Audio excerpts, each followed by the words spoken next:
हम सबके जीवन में तनाव, चिंताओं का बोझ बना रहता है, लेकिन इस बोझ को कितनी देर तक हमें अपने साथ रखना ज़रूरी है, ये समझना सबसे ज़्यादा महत्वपूर्ण है। दोस्तों नमस्कार, मैं डॉक्टर अशोक अग्रवाल। आइए कुछ ऐसा सुनते हैं जो बदल सकता है आपकी ज़िंदगी। एक प्रोफेसर एक पानी के भरे गिलास को उठाते हैं और अपने स्टूडेंट से पूछते हैं, इस गिलास का वजन कितना है? सभी स्टूडेंट्स एक आइडिया लगाने लग जाते हैं। किसी ने कहा इस ग्लास का वजन 400 ग्राम है, किसी ने कहा 300 ग्राम है, किसी ने 500 ग्राम कहा। थोड़ी देर बाद प्रोफेसर ने कहा, मुझे इस गिलास के वजन से कोई फर्क नहीं पड़ता, मुझे फर्क इस बात से पड़ता है कि मैं इसको कितनी देर पकड़ के रखता हूँ।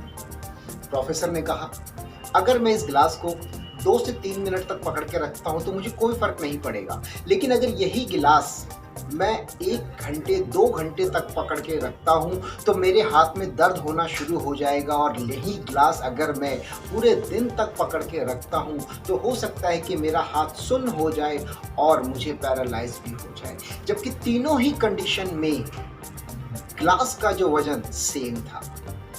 ऐसा ही कुछ हमारी ज़िंदगी में होता है। जब हमारी ज़िंदगी में तनाव, परेशानियाँ की बोझ के रूप पर हमारे सामने आती है तो हम उसको कितनी देर तक पकड़ के रखते हैं, ये सोचने का विषय है।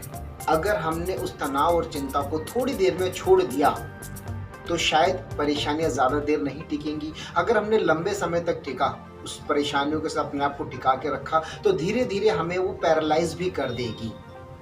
तो यही चीज़ समझने की ज़रूरत है दोस्तों कि इस तनाव और चिंता रूपी बोझ को हम अपने साथ कितनी देर तक रखने की ज़रूरत है। दोस्तों, आपको जब भी ये लगे दिमाग चिंताओं और परेशानियों से घिर गया और भारी होने लगा है, तो समझ जाइएगा कि अब समय आ गया है गिलास को नीचे रखने का। राइट?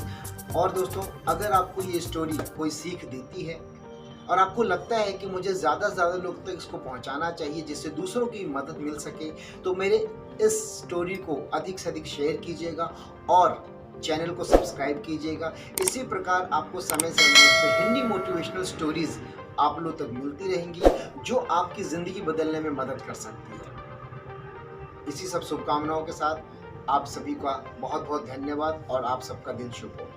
धन्यवाद।